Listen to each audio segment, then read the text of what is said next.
नमस्कार, सगरमाथा प्राइम समाचारमा स्वागत छ। म जयन्ती पुडासेनी। सबैभन्दा पहिले मुख्य समाचार।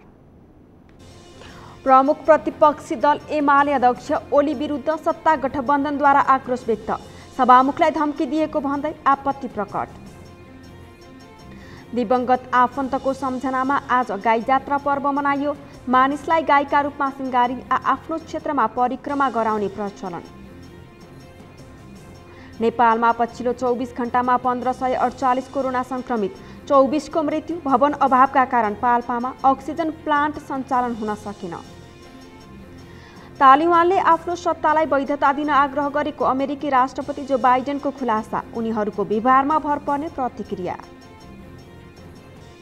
र विश्वकप क्रिकेटको एसिया क्षेत्रीय छनौटका लागि नेपाली महिला टोली प्रशिक्षणमा 24 खेलाडीलाई बन्द प्रशिक्षणमा बोलाइयो।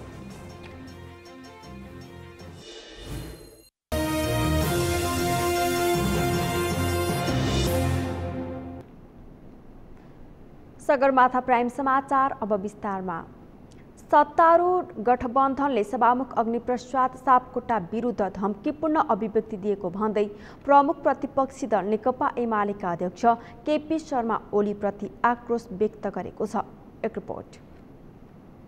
सत्तारूढ नेपाली कांग्रेस, नेकपा माओवादी केन्द्र, जनता समाजवादी पार्टी, राष्ट्रिय जनमोर्चा र प्रस्तावित नेकपा एकीकृत समाजवादी संसदीय दलका प्रमुख सचेतकहरू सहितको सिंहदरबारमा सोमबार बसेको बैठकले सभामुख सापकोटामाथि प्रमुख प्रतिपक्षी दलका नेता ओली र सोही दलका सांसदहरूले उहाँकै कार्यकक्षमा सभामुख विरुद्ध धम्कीपूर्ण अभिव्यक्ति दिएको भन्दै आपत्ति जनाएको हो। बैठकले अध्यक्ष ओली र उनका दलका सांसदहरूलाई सभामुख विरुद्धको धम्कीपूर्ण अभिव्यक्तिहरू वर्तमान संवैधानिक व्यवस्था र लोकतान्त्रिक प्रणाली विरुद्ध भएको निष्कर्ष निकाल्दै संवैधानिक मर्यादाको अवलम्बन गर्न पनि सचेत गराएको छ। भदौ 3 र 4 गते सम्मानीय सभामुखको कार्यकक्षमा प्रमुख प्रतिपक्ष दलका सदस्यज्यूहरूले, माननीय सदस्यज्यूहरूले त्यहाँ गरेको व्यवहार, त्यहाँ दिएको अभिव्यक्ति, धम्कीपूर्ण अभिव्यक्ति, सभामुखलाई परिलक्षित गरेर दिएको धम्कीपूर्ण अभिव्यक्ति, संवैधानिक मर्यादा विपरीतको चाहिँ अभिव्यक्तिको विषय र प्रमुख प्रतिपक्ष दलको नेताले बाहिर सार्वजनिक रूपमा मिडियाहरूमा पनि बोलेको विषय, सभामुखको विरुद्धमा धम्कीपूर्ण ढङ्गले बोलेको विषयलाई लिएर हामी सरकारमा रहेका दलहरूसँग सम्बन्ध चाहिँ प्रमुख सचेतक, दलको नेता, दलको प्रतिनिधि, हामी 5 पक्षबाट आज हामी जुटेर चाहिँ यसको विरुद्धमा चाहिँ एउटा वक्तव्य दिनुपर्छ भन्ने चाहिँ अवधारणा बनाएर एउटा संयुक्त वक्तव्य तयार गरेका छौँ। बैठकपछि सत्तारूढ नेपाली कांग्रेसकी सचेतक पुष्पा भूषाल, नेकपा माओवादी केन्द्रका प्रमुख सचेतक गुरुङ, जनता समाजवादी पार्टी नेपालका सांसद प्रदीप यादव, जनमोर्चाकी संसदीय दलका नेता दुर्गा पौडेल र प्रस्तावित नेकपा एकीकृत समाजवादीका प्रतिनिधि जीवनराम श्रेष्ठले जारी गर्नुभएको संयुक्त वक्तव्यमा नेकपा एमालेका सांसदहरूले सभामुखको कार्यकक्षमा संसदीय मर्यादा विपरीतका गतिविधि गरेको दावी गर्दै निन्दा र भत्सना समेत गरिएको छ। नेकपा एमालेका सांसदहरूले गत भदौ 3 र 4 गते सिंहदरबार स्थित सभामुख सापकोटाको कार्यकक्षमा पुगेर पार्टीको तर्फबाट कारबाही गरिएका माधव नेपाल सहितका सांसदहरूमाथि कारबाही गरिएको सूचना टाँस गर्न दबाव दिएका थिए भने संसदीय दलका नेता ओलीले सभामुखले दलले गरेको कारबाही अनुसार सूचना टाँस नगरेको भन्दै सभामुख सापकोटा प्रति आक्रोश व्यक्त गर्नु भएको थियो। नेपाली कांग्रेसको संस्थापन इतर समूहले तोकिएको मितिमा महाधिवेशन सुरु गर्न सभापति शेरबहादुर देउवाको ध्यानाकर्षण गराउने निर्णय गरेको छ। महाधिवेशन सुरु हुन 1 साता बढी समय बाँकी रहेका बेला बसेको संस्थापन इतरका नेताहरूको बैठकले क्रियाशील सदस्यता विवाद समाधानमा समेत पहल लिन आग्रह गरेको छ। त्यसबाहेक संस्थापन इतर समूहबाट एकल उम्मेद्वार बनाउने विषयमा समेत छलफल सुरु भएको छ। अमृत राज काफ्लेको रिपोर्ट। नेपाली कांग्रेसका वरिष्ठ नेता रामचन्द्र पौडेल समूहको बैठकले तोकिएको मितिमा महाधिवेशन सुरु गर्न सभापति समक्ष आग्रह गर्ने निर्णय गरेको छ। पौडेल समूहमा रहेका तर सभापतिको दावी गरिरहेका महामन्त्री डाक्टर शशाङ्क कोइराला, नेता शेखर कोइराला र वरिष्ठ नेता रामचन्द्र पौडेल लगायत को सहभागितामा भएको छलफलमा संस्थापन इतरको समूहबाट एकल उम्मेदवारी दर्ता गर्ने विषयमा समेत छलफल सुरु भएको छ। संस्थापन इतर पक्षमा रहेका नेताहरूमध्ये धेरैजनाले सभापतिको दावी गरिरहेका बेला बसेको बैठकले नेतृत्वको बारेमा सहमति गर्ने जनाइएको छ। त्यसबाहेक तोकिएको मितिमा महाधिवेशन सुरु गर्न सभापति समक्ष आग्रह गर्ने निर्णय समेत भएको छ। काङ्ग्रेसको आगामी महाधिवेशन आगामी 18 गतेबाट सुरु हुँदैछ। 18 गते वडा अधिवेशन सुरु गरेर आगामी मङ्सिरमा केन्द्रीय महाधिवेशन गर्ने निर्णय गरेको काङ्ग्रेसले अहिलेसम्म क्रियाशील सदस्यताको विवाद भने समाधान गर्न सकेको छैन। नेपाली काङ्ग्रेसको 14औं महाधिवेशनको कार्यतालिका सुरु हुन अब 1 साता बढी समय मात्रै बाँकी छ। तर क्रियाशील सदस्यता विवाद भने समाधान हुन सकेको थिएन। क्रियाशील सदस्यता छानबिन समिति गठन गरेर टुङ्गो लगाउने जिम्मा दिइएको भए पनि समितिले पूर्ण रूपमा विवाद समाधान गर्न नसकेपछि केन्द्रीय समितिले टुङ्गो लगाउने सहमति जुटेको थियो। तर केन्द्रीय समितिले पूर्व महामन्त्री कृष्ण प्रसाद सिटौला नेतृत्वमा केन्द्रीय सदस्यहरू डाक्टर मिनेन्द्र रिजाल र रमेश लेखक सम्मिलित कमिटी गठन गरेको थियो, जुन समितिले क्रियाशील सदस्यता विवाद समाधानका लागि पहल गरिरहेको छ। अब जटिल विवाद रहेका स्थानमा पुरानै क्रियाशील सदस्यता कायम राखेर महाधिवेशन सुरु गर्ने तयारी समेत काङ्ग्रेसले सुरु गरेको छ।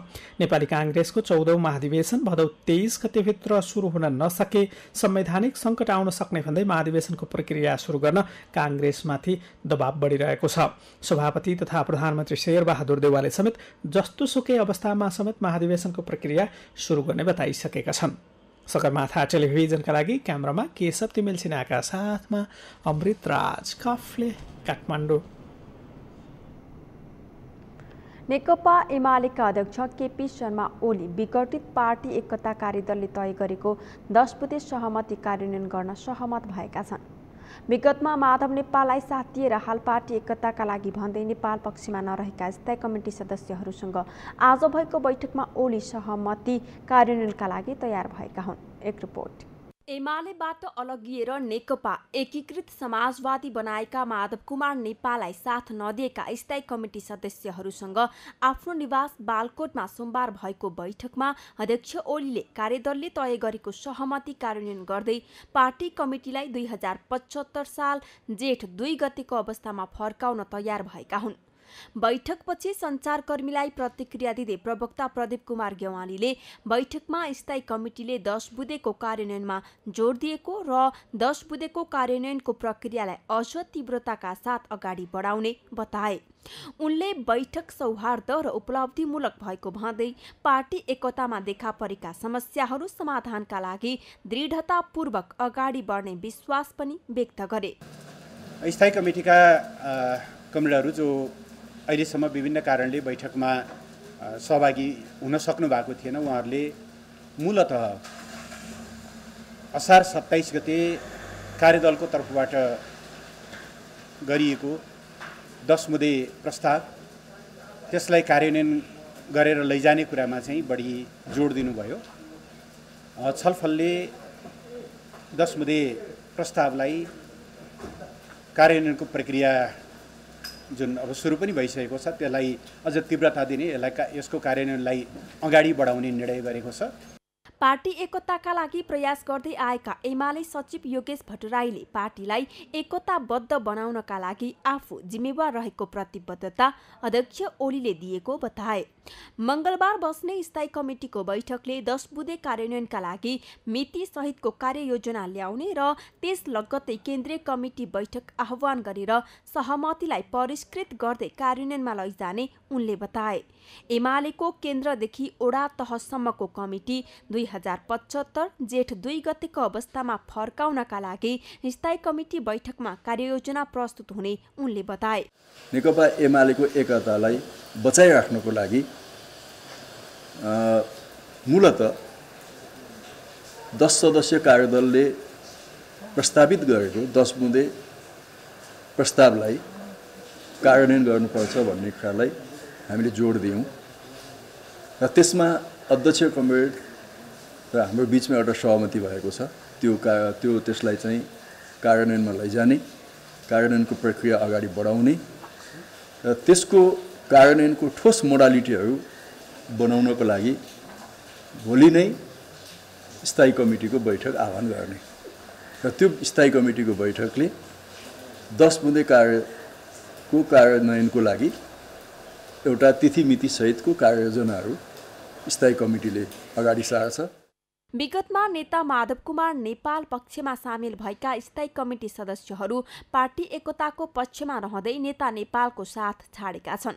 पार्टी एकताको प्रयासमा जुटेका स्थायी कमिटीका सदस्यहरू र अध्यक्ष ओलीको सोमबारको बैठकलाई निर्णायक मानिएको छ। काठमाडौँ उपत्यका लगायत नेवारी समुदायको बसोबास रहेका ठाउँमा सोमबार गाईजात्रा पर्व मनाइयो। मृत्युलाई शाश्वत सत्यका रूपमा स्वीकार गर्दै वर्षभरि दिवंगत भएका परिवारका सदस्यको सम्मान र सम्झना गर्ने पर्वका रूपमा गाईजात्रा पर्व मनाउने गरिन्छ। जीवन राणा भाटको रिपोर्ट।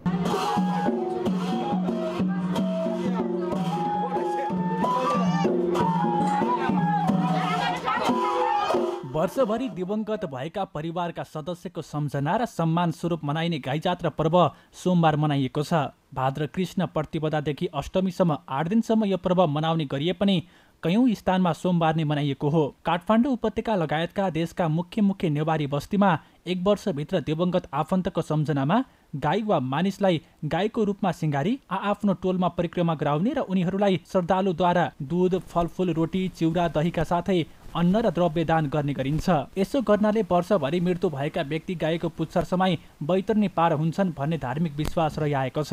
हामी नेवारी समुदायमा चाहिँ के छ भनेपछि जुन मान्छे अब बित्नुहुन्छ नि उहाँको चाहिँ यो गाई जात्राको दिनमा स्वर्गमा प्रस्थान होस् भनेर हामीले चाहिँ यो घरबाट गाई जात्रा निकाल्ने गरिन्छ। यसको महत्त्व भनेको अब मल्लकालमा पनि अब राजाहरूले मनाउनु भएको थियो नि त। अब घरमा अब सबैको घरमा मान्छे मर्या हुन्छ, दुःख एउटाको मात्र घरमा पर्दैन, सबैको घरमा यस्तै हुन्छ भनेर जानकारी गराउन हो। अनि हामीले नेवारहरूले चाहिँ वास्तवमा मनाउने भनेकै आजको दिन घरबाट जसको घरमा त्यो मान्छे बित्नु भएको छ उहाँको घरबाट निकाल्नु भयो भने चाहिँ स्वर्गमा उहाँको प्रस्थान हुन्छ भनेर हो। यो हाम्रो गाई जात्रा निकाल्नै पर्छ। जात्रा होस्, गाई जात्रा होस्, जुनसुकै चिज हामी चाडबाड यो संस्कृति चाहिँ हराउनु भएन। फोहोर पर हामीले निकाल्न नपाएर साह्रै दुःख पाएको थियो यो कोरोनाको कारणले गर्दाखेरि। यसको चाहिँ हाम्रो यो संस्कार चाहिँ यो पहिलेदेखि चलिआएको रीतिथिति हामीले चलाउनै पर्ने हो। तर हामी अब गाउँमा पनि जानुपर्ने, गाउँमा ननिकालिकन यसमा निकाले सबै बासिन्दाहरू उहाँ गाउँको यहाँ आएर बसेको हुनाले यहाँ अब कोही कीर्तिपुर, कोही कता कता सबै जम्मा भेला भएर यहाँबाट चाहिँ हामीले यहाँ गाई जात्रा निकाल्नै पर्ने। यसको परम्परा भनेको यो मरेको मान्छेको गाई जात्रा गाई निकाल्न पर्ने। अब यो हामी चाहिँ काठमाडौँ आएर बसेको हुनाले यो काठमाडौँ नै मान्छे मृत्यु भएको हुनाले त्यो मृत्यु भइसकेपछि हामीले वर्षको एकमा हामीले यसरी गाई जात्रा निकाल्नै पर्छ। हामी किनभने यो बाजे परम्परादेखि नै चल्दै आएको कुरा हो। त्यस कारणले हामीले चाहिँ यो चाहिँ गर्नै पर्छ, गरिरहेको पनि छ होइन। हामीले वर्षौनी हामीले यस्तै चाहिँ काम गर्दै आइरहेको छ। त्यस कारणले यसमा चाहिँ हामीले चाहिँ मर्ने मान्छेले चाहिँ मुक्त होस् होइन भन्ने चाहिँ अर्थलाई नै यो निकालिएको। राजा प्रताप मल्लले पुत्र शोकले बाप बिहुल बनेकी आफ्नी रानीलाई दुनियाँले पनि यस्तै शोक बेहोर्नुपर्छ भन्ने देखाउन जनतालाई आफ्ना मरेका व्यक्तिको नाममा गाई जात्रा निकाली सहर परिक्रमा गराउनु भनी आदेश दिए अनुरूप यो परम्परा चलिआएको बताइन्छ।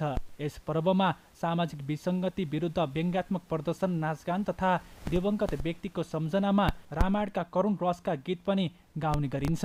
गाई जात्राकै नाममा कलाकारहरूले कुनै पनि सरकारको कार्यशैलीलाई जनमुखी रूपमा जस्ताको तस्तै रूपमा छर्लङ्ग पारिदिने गरेका छन्। यस पर्वमा सामाजिक एवं राजनीतिक विकृतिहरूलाई व्यङ्ग्यात्मक रूपमा प्रस्तुत गरिन्छ। जिल्ला अनुसार गाई जात्रा पनि फरक फरक तवरले मनाउने गरिएको छ। तथापि यसको मर्म भने एउटै रहेको धर्मशास्त्रविद बताउँछन्। वास्तविक मूल तत्त्व एउटै हो हैन, तर स्थानीयताको कारणले, क्षेत्रको कारणले अथवा आयोजकको कारणले केही फरक हुन्छ। अब भक्तपुरमा मनायो भने अब काठमाडौँ उपत्यका नै सबभन्दा बढी भक्तपुरको गाई जात्रा भनेर हामी गाई जात्रा कहिलेकाहीँ हेर्न पनि जान्थ्यौँ पहिले।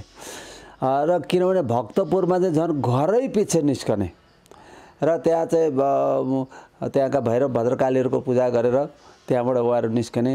अब मानिसहरू चाहिँ कोही जोगीको रूपमा, कोही चाहिँ गाईलाई चाहिँ सिँगारेर अनेक किसिमका चाहिँ त्यहाँ चाहिँ चित्रहरू बनाएर, व्यङ्ग्यात्मक चित्र पनि छन्, त्यहाँ एउटा दुःखका चित्र पनि छन्, विभिन्न दैवी आकारहरू निकालेर कहीँ नागका छन्, कहीँ मनुष्यका छन्, कहीँ अरू विभिन्न किसिमका व्यक्तिहरूको चित्र निकालेर त्यो भयो।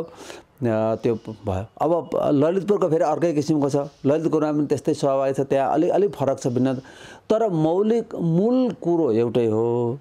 स्थानीयताले गर्दा त्यस्तो काठमाडौँमा यो उपत्यकाभन्दा बाहिर पनि गाई जात्रा मनाइन्छ। गाई जात्रा पर्व खासमा वर्ष दिनभित्र भएको घटनाले शोकमा परेका परिवारले दिवंगत आफन्त स्मरण गरिने रूपमा लिए पनि पछिल्लो समय यो पर्व हास्य व्यङ्ग्यमा केन्द्रित हुन थालेको छ, जसले गाई जात्राको मूल मर्म नै मर्ने हो कि भन्ने चिन्ता पनि सुरु भएको छ। हाम्रा पुर्खाहरूले गाई जात्रा लगायतका यस्ता धेरै चाडपर्वहरूको सुरुवात गरेका छन्। यसको संरक्षण र निरन्तरता दिनु हामी सबैको दायित्व हो। देशमा विदेशी धर्म संस्कृतिहरू भित्रिरहेको समयमा यस्ता चाडपर्वहरू लोप हुने अवस्थामा पुगेका छन्। त्यसकारण यस्ता चाडपर्वहरूको संरक्षण गर्नु हामी सबैको कर्तव्य र जिम्मेवारी हो। सगरमाथा टेलिभिजनका लागि क्यामेरामा सुरेन्द्र राउतको साथमा जीवन राणाबाट काठमाडौँ। संहितामा थरुहट प्रदेशको माग गर्दै चर्किएको आन्दोलनले हिंसाको रूप लिँदा एसपी सहित 7 सुरक्षाकर्मी र 1 नाबालकको हत्या भएको आज 6 वर्ष पुरा भएको छ। संविधान सभाबाट संविधान जारी गर्ने तयारी अघि बढिरहेका बेला 2072 साल भदौ 7 गते कैलालीको टिकापुरमा भएको घटनाले अहिले पनि धेरैलाई झस्काउने गर्दछ। यो घटनामा जोडिएकाहरूको मुद्दा वारपार नहुँदा अहिले पनि आरोपितलाई छुटाउने र कारबाही गर्नेहरूबीच होडबाजी चलेको छ। समीर जोशीको रिपोर्ट।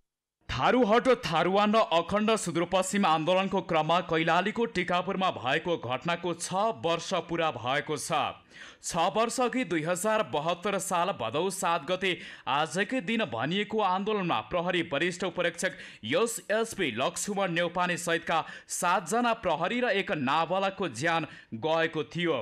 सो घटनामा मुख्य दोषी ठहर भएका सांसद रेशम चौधरीले आजीवन कैदको सजाय भोगिरहेका छन्। संविधान सभाबाट संविधान जारी गर्ने तयारी अघि बढिरहेका बेला 2072 साल भदौ 7 गते कैलालीको टिकापुरमा भएको घटनामा उनलाई मुख्य दोषी ठान्दै जन्म कैद फैसला भइरहँदा यसलाई सर्वोच्चबाट उन्मुक्ति दिलाउने पनि चलखेल भइरहेको भन्दै चर्को आलोचना भइरहेको छ। मानव अधिकारवादीहरू राजनीतिक आवरणमा आपराधिक घटनामा आम माफी अक्षम्य हुने बताइरहेका छन्। तर चौधरीसँग जोडिएको राजनीतिक दल तथा थारूहट सङ्घर्ष समिति विगतमा राजनीतिक घटनामा जोडिएकाहरू मन्त्री र प्रधानमन्त्री बनिरहँदा यो मुद्दामा दोषी भनिएका तर जनताबाट निर्वाचित चौधरीलाई राज्यले पूर्वाग्रह साधेको बताउँछन्। मधेस केन्द्रित दल सत्तामा जाने बेलामा चौधरीको विषय मुख्य भन्दा कतै उन्मुक्ति दिने हो कि भन्दै अधिकारवादीहरूले बेला बेलामा खबरदारी गर्दै आएका छन्। सो घटनामा चौधरी, लक्ष्मण थारू र धनीराम चौधरीलाई मुख्य अभियुक्त बनाइयो भने अन्य 55 गरी 58 जनालाई कर्तव्य ज्यान मार्ने उद्योग र डाका र चोरी उद्योगमा मुद्दा चलाइएको थियो। सो शासनको सपनासहित अलग्गै थारूवानका लागि लडेका थारू समुदायहरू भने राज्यले दोस्रो दर्जाको नागरिकको रूपमा व्यवहार गरेको भन्दै 6 वर्षपछि पनि गुनासो गरिरहेका छन्। सगरमाथा टेलिभिजनका लागि समीर जोशी, काठमाडौँ। काठमाडौँ उपत्यकाका साथै आज देशका विभिन्न जिल्लामा गाई जात्रा मनाइएको छ। बाँकीमा पहिलो पटक सामूहिक रूपमा गाई जात्रा मनाइएको छ। यस्तै पाल्पा, महोत्तरी, दाङ लगायतका जिल्लाहरूमा पनि गाई जात्रा मनाइएको छ। जिल्ला सहकर्मीको सहयोगमा तयार पारिएको रिपोर्ट।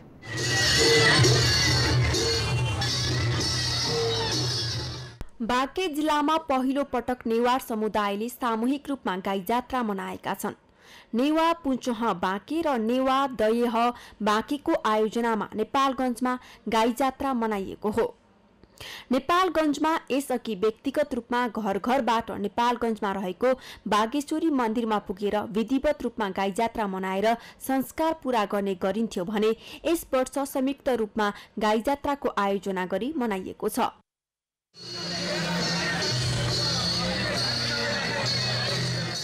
मृतकहरूको सम्झनामा बत्ती बाल्दै महोत्तरी जिल्लाको सदरमुकाम जलेश्वरमा नीलहीरा समाजसँग सम्बद्ध चौतारी नेपालले संकल्प गाई जात्रा मनाएको छ। यौनिक तथा लैंगिक अल्पसंख्यक समाजले गाई जात्रालाई विशेष दिनको रूपमा मनाउँदै आएको छ। अल्पसंख्यक समुदाय के व्यक्ति सब हम सोची जे महिला पुरुष से छुट्टे क्षमता भेल व्यक्ति यौनिक तथा लैंगिक अल्पसंख्यक समुदाय के व्यक्ति हम सब काठमांडू में मात्र नहीं, तराई के विभिन्न जिला में, विभिन्न गांव में, विभिन्न टोल में, विभिन्न परिवार में हम सब जन्मल व्यक्ति सब छी। यस्तै विगतका वर्षहरूमा जस्तो चहल पहल नभए पनि पाल्पाको सदरमुकाम तानसेनमा गाई जात्रा निकालिएको छ। कोरोना कहरले गाई जात्रामा उत्साहजनक सहभागिता भने देखिएन। तानसेनमा नेवारी कला संस्कृतिको सिको गर्दै अन्य समुदायले पनि गाई जात्रा निकालेका छन्। आफन्त इष्टमित्रको सहभागिता बिना सांकेतिक रूपमा गाई जात्रा मनाइएको छ। विगतका वर्षहरूमा तानसेन बजारभरि गाई जात्रा निकाल्ने गरिन्थ्यो। राजा प्रताप मल्लले आफ्नी रानीको शोकलाई भुलाउन गाई जात्रा देखाउने चलन चलाएका थिए। वर्ष दिनभित्र मृत्यु भएका घर परिवारले गाई जात्रा निकाल्ने गर्छन्। कोरोना कहरले परम्परागत कला संस्कृति नै लोप हुन थालेको स्थानीयहरूको बुझाइ छ। तानसेन चोइकी फिराईदेखि कृष्ण जन्माष्टमीको भोलिपल्टसम्म विभिन्न जात्राहरू देखाउने गरिन्छ। तर कोरोना कहरले गर्दा गत वर्षदेखि प्रभावित भएको छ। सगरमाथा प्राइम समाचारमा एकैछिन विश्रामपछि नेपालमा पछिल्लो 24 घण्टामा 1548 कोरोना संक्रमित, 24 को मृत्यु। भवन अभावका कारण पाल्पामा अक्सिजन प्लान्ट सञ्चालन हुन सकेन। तालिबानले आफ्नो सत्तालाई वैधता दिन आग्रह गरेको अमेरिकी राष्ट्रपति जो बाइडेनको खुलासा, उनीहरूको व्यवहारमा भर पर्ने प्रतिक्रिया। र विश्वकप क्रिकेटको एसिया क्षेत्रीय छनौटका लागि नेपाली महिला टोली प्रशिक्षणमा, 24 खेलाडीलाई बन्द प्रशिक्षणमा बोलाइयो।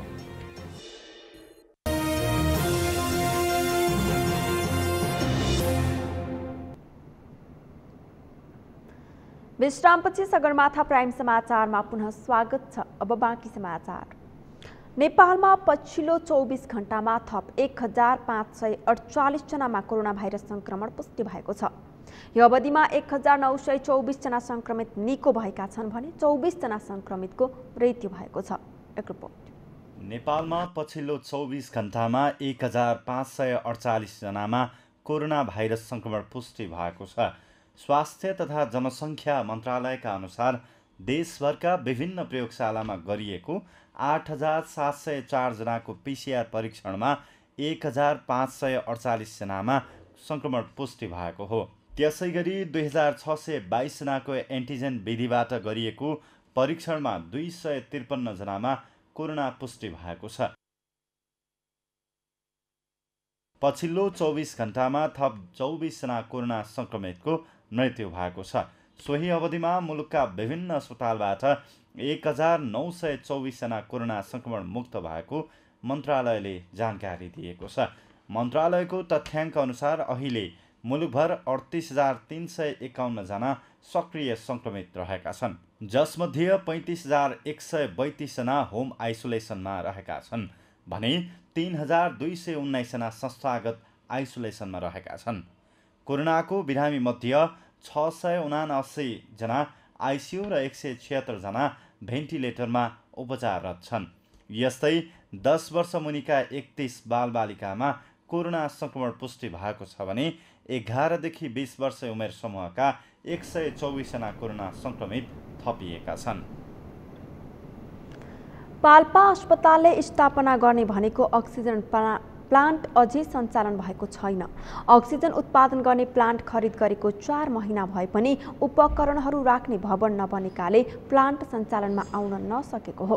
सङ्घीय सरकारले गत जेठ 4 मा अक्सिजन प्लान्ट सञ्चालनका लागि 1,50,00,000 बजेट स्वीकृत गरेको थियो। प्लान्ट खरिद गरे पनि प्लान्ट राख्ने भवन, बजेट अभाव र अन्य समस्या देखाएर अस्पतालले अझै पूरा गर्न सकेको छैन। अवस्था रहेको छ। फाउन्डेसनको लागि एउटा नगरपालिकाको मातहतमा एउटा समिति गठन गरेर त्यो समितिले काम सुरु गर्नुभएको छ। लगभग 80% काम त सम्पन्न भइसकेको छ। त्यसमा बजेट उहाँहरूलाई पनि गाह्रो भएको कारणले गर्दाखेरिमा अलिक काममा ढिला सुस्ताइ भइरहेको छ। उहाँहरूलाई हामीले रिक्वेस्ट गरिरहेका छौँ, अलिक काम छिटो गरिदिनु पर्यो। त्यसले गर्दाखेरिमा हामीले अक्सिजन प्लान्ट जडान गर्नलाई चाहिँ गाह्रो भइरहेको छ। यसलाई हजुरले छिटो गरिदिनु भयो भने यो पाल्पाको गौरवको रूपमा रहेको अक्सिजन प्लान्टलाई छिटो सुचारू गर्न सकिन्थ्यो भन्ने हिसाबले उहाँहरूलाई रिक्वेस्ट गरिरहेका छौँ। कोरोना संक्रमणको दोस्रो लहरमा अक्सिजन अभाव भएपछि पाल्पा अस्पतालमा अक्सिजन प्लान्ट सञ्चालन गर्ने निर्णय गरिएको थियो। म्याग्दीको बेनी नगरपालिका 3 दुधेखोला गाउँ बाढी र कटानको उच्च जोखिममा परेको छ। बस्तीमाथिको दुधेखोला र किनारको म्याग्दी खोलाको कटान तथा बाढीले सताउन थालेपछि स्थानीयवासी चिन्तित भएका छन्। म्याग्दीबाट सन्तोष गौतमको रिपोर्ट। दुधेखोलाको बाढीले सोमबार म्याग्दीको बेनी नगरपालिका वडा नम्बर 3 मा एक घर बगाएको छ। 45 घरधुरीको बसोबास रहेको दुधेखोलाको बस्ती बाढी र कटानको जोखिममा परेको छ। झम्किलीको चिनाखेत, तोराखेत र लरेनीको सिमानामा पहिरो खसेर दुधेखोलामा आएको बाढीले कटान गरेर घर, सडक र खानेपानीको पाइप बगाउनुको साथै जोखिम बढाएको हो। एउटा घर बगाएको, 2वटा उच्च जोखिम र 40 घर जोखिममा परेका छन्। हाम्रो भगवन्तीको माथि यो टोराखेत भन्छ। टोराखेतमा अहिले भगर सुन्नमा आएको कुहिरो लागेर नदेखेको कारणले भगर सुन्नमा आएको टोराखेतको यो हाम्रो पहिलाको गजबहादुर पुन भन्ने त्यताको घर पाखा हिँड्न लाग्छ। त्यो हाम्रो फोम पनि छ, हाम्रो के अरे पदमबहादुर पुन, केरसिङ पुनको फोमतिरको त्यो फोम पनि जोखिममा भएको, माथि पनि जोखिममा भएको। त्यही पहिरो आएर त्यो पहिरोले गर्दाखेरि हाम्रो यो दुधेखोला बस्ती जस्तो हाम्रो यतातिर 32 घर, उता 8-9 घर गएर लगभग 40-45 घरलाई एकदम जोखिममा पारेको छ। करिब 700 मिटरको दूरीमा बाढीले बस्तीतर्फ कटान गरेको छ। कोप्रेतर्फ पनि कटानको जोखिम रहेको छ। बाढीका कारण बेनी नगरपालिका र मङ्गला गाउँपालिकाको 4वटा वडाले सदरमुकाम बेनीसँग जोड्ने बेनी बरङ्जा सडक अवरुद्ध भएको छ। सडक अवरुद्ध हुँदा झम्किली, सुर्केमेला, बास्कुना, थामडाँडा र बरङ्जा सिधा यातायात सम्पर्क विच्छेद भएको छ। हामीले ठिक 1 बजेतिर यो भुइँचालोले जस्तो हल्लाएको आवाज आयो। भुइँचालोले हल्ला जस्तो भएपछि त्यसपछि हामीले त्यहाँ बस्तीहरूलाई सिटी बजाएर हुन्छ के हुन्छ खबर गरियो फोन गरेर। अनि माथि अग्लो ठाउँमा यो गिरानको माथिपट्टि अग्लो ठाउँमा लिएर राखियो। कोही दुधेखोलाको पारी चुटिने गयो भने हामी माथि आएर बसियो बच्चाहरूलाई सबैलाई लिएर। त्यसपछि पहिले यसो पानी सानी कराएर तर्काउन सकिन्छ त्यो हेर्न लाग्यो। त्यसो अरू म्याग्दी खोलालाई पनि एकछिन थुनिएको थियो भन्ने धेरै असर गर्यो। सो क्षेत्रका कृषकलाई बेनीमा दुध ढुवानी गर्न समस्या भएको छ। खानेपानी र सिंचाइको पाइप बाढीले बगाएको छ। हल्लेगौँडाको पहिरोको कारण दुधेखोला, हल्लेगौँडा, डाँडाखानी हुँदै झम्किली जोड्ने सडक गत जेठदेखि नै अवरुद्ध छ। दुधेखोलाको बाढीले म्याग्दी खोला बग्ने ठाउँलाई साँगुरो बनाउँदा तलाउ बनेको छ। तलाउका कारण चुत्रेनीमा डुबान र कटानको जोखिम बढेको छ। स्थानीयवासीहरूले जोखिमयुक्त घरका सामान सारेका छन्। 11 बजे ठुलो पानी परेछ। उकालो पर्दाखेरि पहिरो गएछ। पहिरो गएर डाइरेक्ट यो खोलामा थुन्नेछ। माथि थुन्नेपछि अब खेत उतातिर पनि बाटोको छेउछाउको क्षति पुग्यो। अनि यताको पनि 2 जग्गा क्षति पुऱ्याएछ छेउछाउमा। जिल्ला प्रहरी कार्यालय म्याग्दीको टोलीले बाढीले पुर्याएको क्षतिको विवरण सङ्कलन, विस्थापितको व्यवस्थापन, जोखिममा रहेका घर परिवारलाई स्थानान्तरण र थप जोखिमको अध्ययन सुरु गरेको छ। म्याग्दी र दुधेखोलाको दोभानमा अवस्थित दुधेखोलामा केही वर्ष यता बस्ती विकास हुँदै आएको छ। बाढी र कटान नियन्त्रणका साथै अवरुद्ध सडक खुलाउन र खानेपानीको आपूर्ति गराउन आवश्यक देखिन्छ। सगरमाथा टेलिभिजनका लागि म्याग्दीबाट सन्तोष गौतमको रिपोर्ट।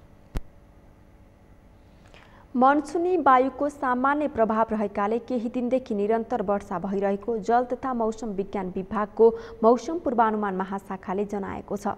अहिले प्रदेश 1, बागमती, गण्डकी, लुम्बिनी प्रदेशका केही स्थानहरूमा सामान्य वर्षा भइरहेको महाशाखाले जनाएको छ। सोमबार दिउँसो देशभर सामान्य बदली रही केही स्थानहरूमा हल्कादेखि मध्यम वर्षा भएको महाशाखाको भनाइ छ। प्रदेश 1, बागमती र गण्डकी प्रदेशका केही स्थानमा भारी वर्षाको सम्भावना रहेको महाशाखाले जनाएको छ। मनसुन थप सक्रिय भएकाले यो हप्ता देशका धेरै ठाउँमा बाढी पहिरोको जोखिम रहेको मौसमविदले बताएका छन्। पहाडी क्षेत्रमा भूक्षय, पहिरो तथा गेग्रान सहितको बहावको जोखिम रहेकाले नदी नाला र खहरे खोलामा पानीको सतह बढ्न सक्ने भएकाले आवश्यक सतर्कता अपनाउन समेत महाशाखाले अनुरोध गरेको छ। काठमाडौँ उपत्यकाको कागेश्वरी मनोहरा नगरपालिकाले विकासमा गति लिएको छ। यति बेला भौतिक तथा सामाजिक विकासका काममा जनप्रतिनिधिहरू सृजनात्मक तरिकाले लागि परेका छन्। ओमप्रकाश पौडेलको रिपोर्ट। यो विश्वको सबैभन्दा ठुलो कागको मूर्ति हो। प्रदेश सांसद रामेश्वर फैयाल र काठमाडौँ कागेश्वरी मनोहरा नगरपालिकाका जनप्रतिनिधिहरूको सृजनात्मक सोचको उपज हो। यो लोकतान्त्रिक शहीद पार्कमा अवस्थित छ। प्राचीन कागेश्वरी भन्दा माथिपट्टि निर्माणको अन्तिम चरणमा रहेको यो मूर्तिको तौल 1940.95 केजी रहेको छ।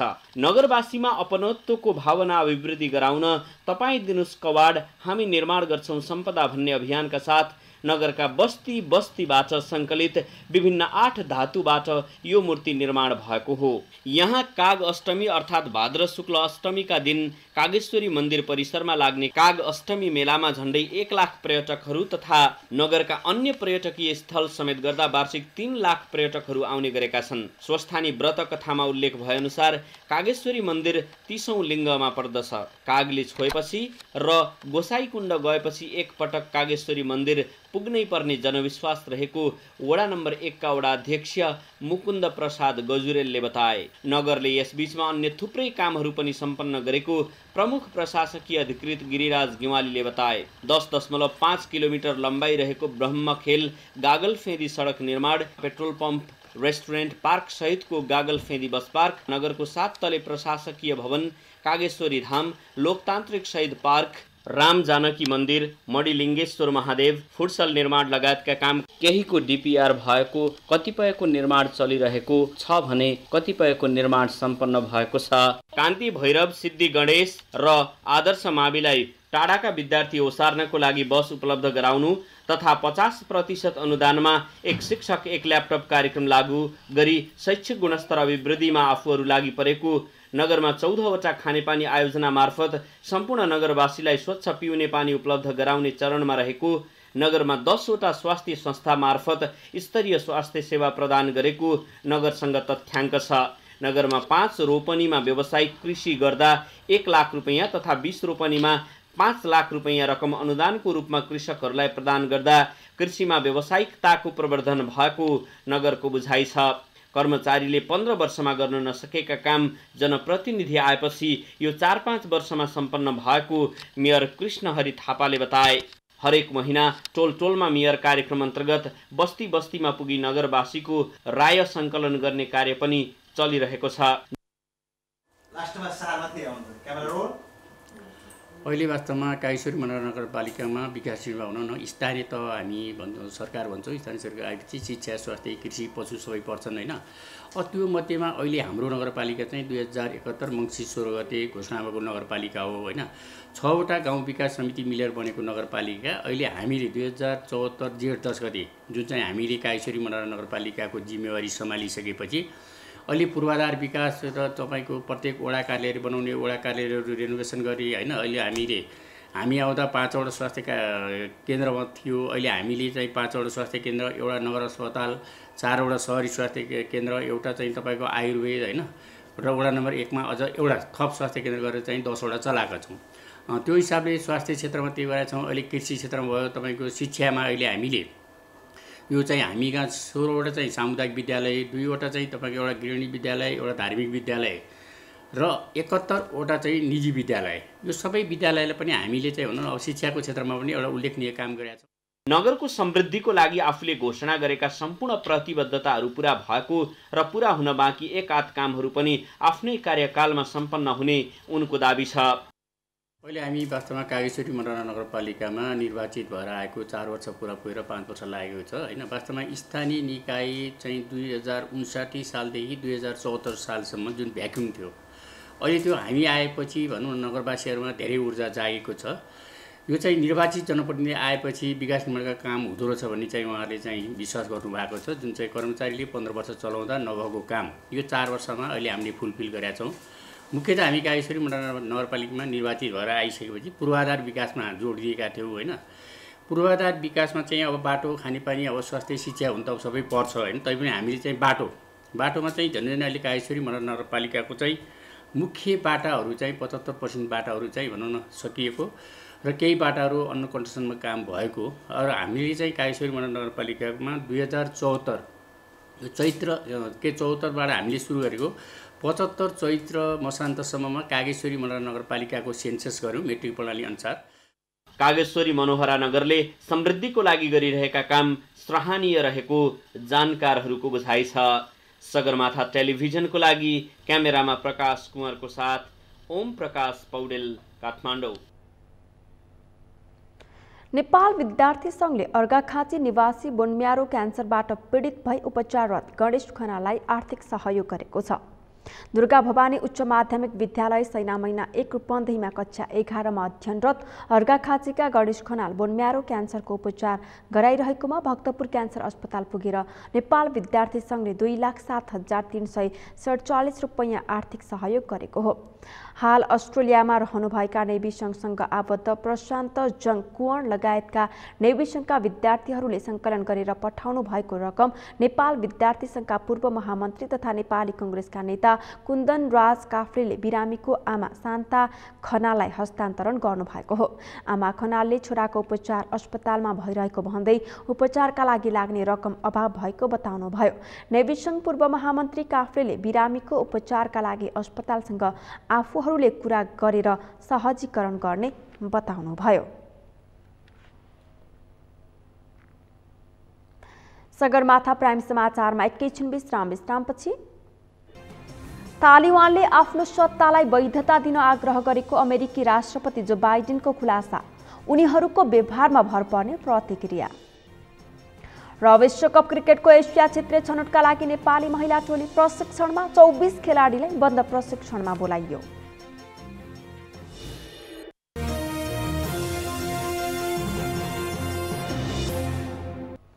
यो सँगै हामी सगरमाथा प्राइम समाचारको अन्त्यमा छौं। अन्त्यमा मुख्य समाचार फेरि एकपटक। प्रमुख प्रतिपक्षी दल एमाले अध्यक्ष ओली विरुद्ध सत्ता गठबन्धनद्वारा आक्रोश व्यक्त, सभामुखलाई धम्की दिएको भन्दै आपत्ति प्रकट। दिवंगत आफन्तको सम्झनामा आज गाई जात्रा पर्व मनाइयो। मानिसलाई गाईका रूपमा सिंगारी आफ्ना क्षेत्रमा परिक्रमा गराउने प्रचलन। नेपालमा पछिल्लो 24 घण्टामा 1548 कोरोना संक्रमित, 24 को मृत्यु। भवन अभावका कारण पाल्पामा अक्सिजन प्लान्ट सञ्चालन हुन सकेन। तालिबानले आफ्नो सत्तालाई वैधता दिन आग्रह गरेको अमेरिकी राष्ट्रपति जो बाइडेनको खुलासा, उनीहरूको व्यवहारमा भर पर्ने प्रतिक्रिया र विश्वकप क्रिकेटको एसिया क्षेत्रीय छनौटका लागि नेपाली महिला टोली प्रशिक्षणमा 24 खेलाडीलाई बन्द प्रशिक्षणमा बोलाइयो। हौस् त सगरमाथा प्राइम समाचार अहिलेलाई सकियो। तपाईँ समाचार बुलेटिनका साथै सगरमाथा टेलिभिजनका सम्पूर्ण कार्यक्रम www.sagarmatha.tv मा पनि पढ्न र हेर्न सक्नुहुनेछ। साथै युट्युबमा youtube.com/sagarmatha.tv नेपालमा हेर्न सक्नुहुनेछ। तपाईँ हामीलाई फेसबुकमा पनि facebook.com/stv नेपालमा फलो गर्न सक्नुहुनेछ। समाचारको शिखर, नेपालको गौरव, नेपालको पहिलो न्युज च्यानल सगरमाथा टेलिभिजन हेर्दै गर्नुहोला। नमस्कार।